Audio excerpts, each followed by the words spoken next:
Salut tout le monde, aujourd'hui je vais vous expliquer la structure et fonctionnalité de RTLab. Mon plan, je vais commencer par une introduction et définir les outils matériels et logiciels de RTLab et sa fonctionnalité. Et à la fin, je vais citer un vidéo explicatif de son fonctionnement. Tout d'abord, il faut distinguer deux notions, OpalRT et RTLab. OpalRT en fait c'est une société spécialisée dans la fabrication du système de simulation en temps réel. RTLab est un produit à haute performance fabriqué et distribué à l'échelle mondiale par la société OpalRT. Alors c'est quoi RTLab?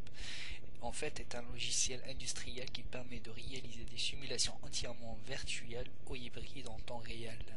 Sa flexibilité permet de l'appliquer à tout problème de commande ou de simulation dans les systèmes qui demandent une accélération d'exécution avec du matériel intégré dans la boucle des calculs. Cette technique est appelée en anglais Hardware in the Loop Simulation ou HIL. En fait, cette technique est principalement utilisée dans les industries de haute technologie comme les automobiles, comme l'industrie de l'automobile, l'aéronautique et l'aérospatiale. Maintenant, les outils matériels logiciels de RTLab, je vais commencer par des composantes matérielles. On voit que RTLab supporte des processeurs AMD. En fait, ce sont des processeurs de double cœur afin d'exécuter des opérations de façon parallèle. Il y a aussi RTLab Xilinx. C'est un système générateur de code VHDL pour les cartes FPGA. RTLab Hillbox qui possède une ouverture pour recevoir des unités de conditionnement de signaux spécialisées et le châssis peut recevoir jusqu'à 6 cartouches de ces unités de conditionnement de signaux. RTLab MX Station est un compact équipé d'un maximum de 5 processeurs FPGA et 128 canaux entrée-sortie avec conditionnement des signaux intégrés. Et on peut interfacer plusieurs stations MX en utilisant des liens en temps réel connus sous FireWire. Et on peut trouver aussi des cartes de conversion, traitement et conditionnement des signaux FPGA. Il peut intégrer des matériels entrée-sortie des autres fournisseurs. Pour les logiciels, on a RTLab Solo, Artemis, RT Events et Dynamo. Pour RTLab Solo, est une version simplifiée de RTLab permet d'exécuter des modèles Simulink en temps réel sur une seule station de commande et une seule cible. Artemis est une suite d'algorithmes et de méthodes qui optimisent les modèles de systèmes électromécaniques créés dans Simulink en les adaptant pour être exécutés en temps réel. RT Events est une librairie de blocs qui fonctionne avec MATLAB et Simulink pour améliorer l'efficacité et la précision des simulations. Dynamo est un logiciel fonctionnant avec RTLab qui fournit des outils spécialisés pour la simulation du système de l'industrie aéronautique. Le principe de fonctionnement du simulateur RTLab est très simple. Le modèle Simulink SimPower System est intégré à l'environnement de RTLab en seulement 6 étapes simples à suivre. On voit clairement ici qu'il apparaît lorsqu'on lance RTLab, il apparaît une interface de dialogue qui permet de faciliter la compilation, la répartition et l'exécution du modèle. Alors des 6 étapes, on va commencer par la première étape, c'est de choisir le modèle que vous désirez exécuter en temps réel. Étape 2, en fait, RTLab fournit des outils pour séparer le modèle en sous-systèmes à exécuter sur chaque machine d'exécution en eux. Au moyen des générateurs de code Real-Time Workshop ou AutoCode et du système d'exploitation temps réel QNX ou Red Hat Linux, le modèle est converti en code C automatiquement. RTLab recherche les nœuds appropriés sur le réseau et permet à l'utilisateur d'assigner chaque composante exécutable au nœud approprié. L'étape 5, sur l'ordre de l'utilisateur, RTLab charge l'exécutable dans la mémoire des nœuds choisis. tel qu'il initialise les modèles et les communications, il synchronise les modèles de façon à assurer une simulation en phase sur chacun des nœuds.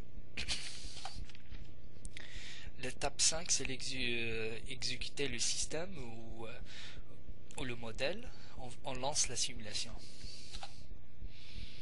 Maintenant, je vais vous montrer une vidéo qui montre le fonctionnement de RTLab dans un exemple de simulation de la dynamique des signaux en temps réel. This demonstration will show you how to use dynamic signal visualization in RTLab. After opening the RTDemo1 file, click on Edit in the RTLab dialog box and the precompiled model will appear in Simulink. The first step is to go into the console subsystem called SC User Interface and open the dialog for the RTLab OpCom block. Select the Enable Dynamic Signals option at the bottom of the dialog box by clicking on the checkbox. When you click on Apply or OK, a new output will appear on the OpCom block. You can now connect this new output to any visualization tool in Simulink. Here we'll connect it to a new scope block.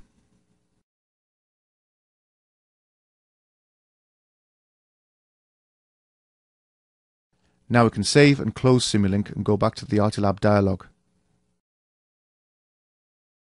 We'll select Probe Control and then the Signal section. You now need to enter the maximum number of signals that you will need during the simulation run. The more signals, the more memory is required, so there's a trade-off between flexibility and system resources during execution. We'll click on Apply and we're now ready to compile and load the model. In order to save time, we'll skip these steps and go straight to execute the model. Now we'll go back to the Simulink RTDemo1 model and into the console subsystem, and we can now look at the dynamic signal plot we created earlier. Initially this will display a 0 value because we haven't assigned any signals to it yet. To do this, we go back to the Probe Control and Signal dialog box in RTLab. On the top left you see the signal tree, which lists every signal in the model in the hierarchical structure that was defined in the original model. We simply navigate around the signal tree and select the signals we wish to display. These signals are shown in the Dynamic Signals list, and when you click on Apply, these signals now appear in the Simulink plot in the console. You can select any signal in the model and any number, up to the limit defined before loading.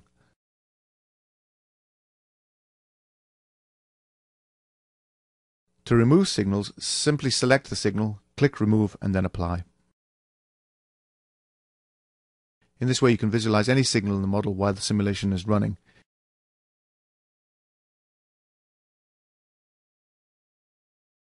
You can also remove all the signals by clicking on Remove All.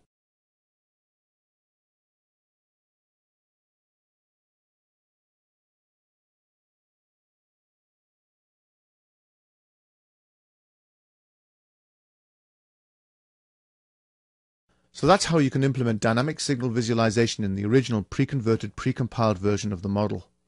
RTLab also provides a way of dynamically accessing the signals in the real-time version of the Simulink model when it is already running and you don't want to stop and recompile it. Back in Simulink, stop the console running. This won't interrupt the real-time model in the target system. Go into the console subsystem and open up the OpCom block. You can then connect the dynamic data output from the low-level interface block to a Simulink output terminal block. When we close the OpCom block, a new output appears and we can connect this to a plot exactly as we saw before. Remember to press play in Simulink to restart your console in order to see your plots.